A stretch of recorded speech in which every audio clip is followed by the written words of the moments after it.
นะครับเด้อหั่นได้บ่เนี่ยโอ้บักนาวมีบ่เนาะขันบักนาว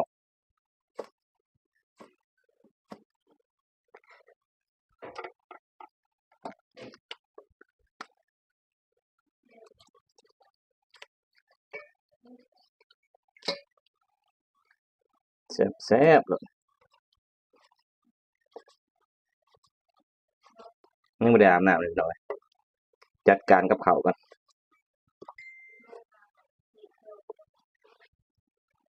อืม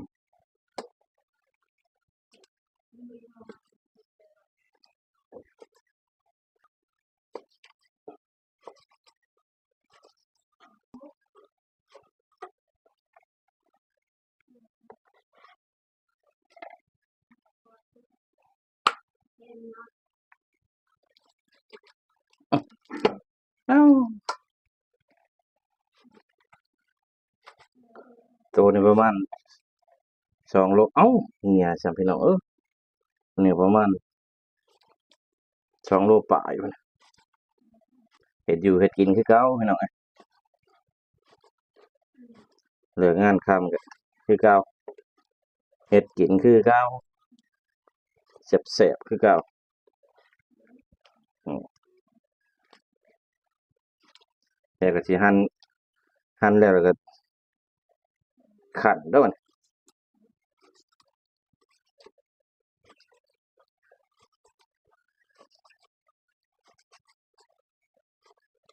เอาละเสร็จสิ้นพี่น้องนี่ไปคั่นกันต่อใส่เกลือก่อนอันดับแรก สิบ่เอาน้ำไปเฮ็ดแจ่วเอาน้ำเฮ็ดแจ่วอยู่บ่น้องสัวย่านเค็มขี้มืออุ้ยขี้มือเพิ่นบ่เค็มดอกนี่แจ่วคือเก่าเด้อพี่น้องเอ้ยสิเอาน้ำคั่นคือเอาไปเฮ็ดแจ่วคือเก่าเพิ่นบ่มี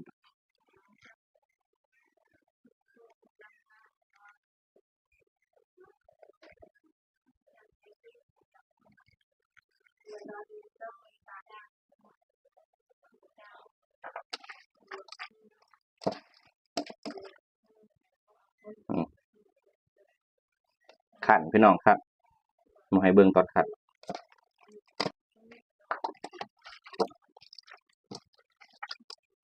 บ่ฮู้ดอกพี่น้อง